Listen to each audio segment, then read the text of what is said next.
when a buyer shows interest in buying an item and he pays down payment for it, then is it permissible for the seller to change his mind? No, it is not permissible.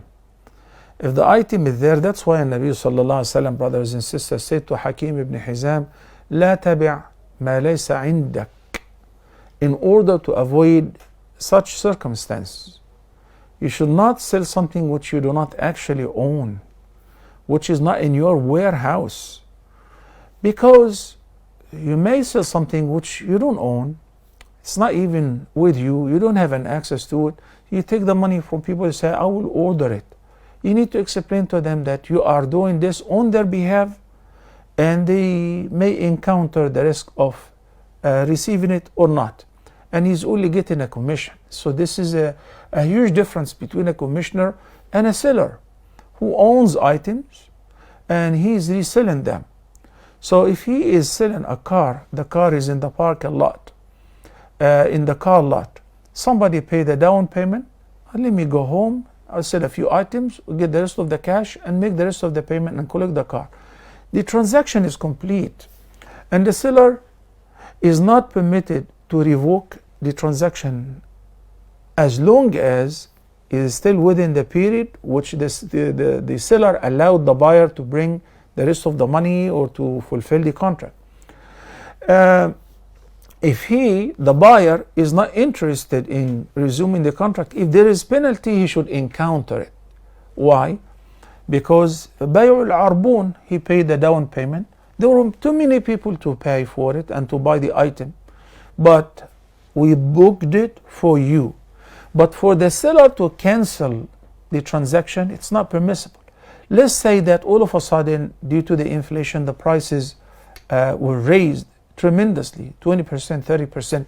Can the seller demand from the buyer extra money? No, it is not permissible, because I purchased an item which is there sitting in your car lot, in your showcase, in your warehouse.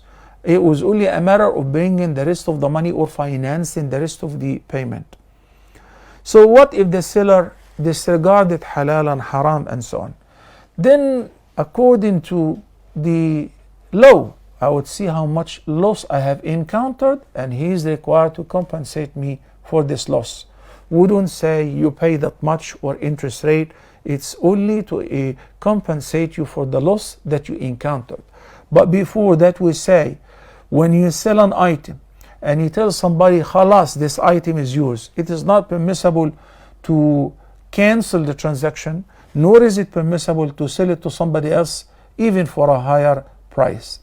When the Prophet ﷺ purchased a horse from a man, and he agreed to the price and said, you stay here, I'll go bring you the money.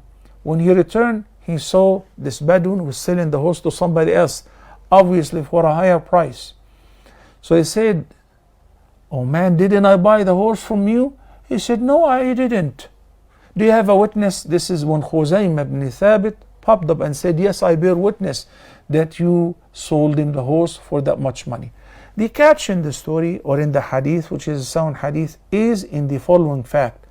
The Prophet ﷺ said to the seller, who is a Bedouin, I will buy the horse for that much money that you're selling it for. And the seller said, yes. So let me go bring you the money. So in reality, the buyer, in this case was Prophet Muhammad ﷺ, didn't pay any money even as a down payment. But the transaction was complete. The sale has been completed. The seller is not allowed to sell the item to somebody else, because he said, I sold you this item. It's only a matter of making the payment. What if the buyer showed no interest? Or you give him 3 days and he didn't come up with the money? You're free to sell it to somebody else and give back the deposit or the down payment to the buyer. Barakallahu feekum.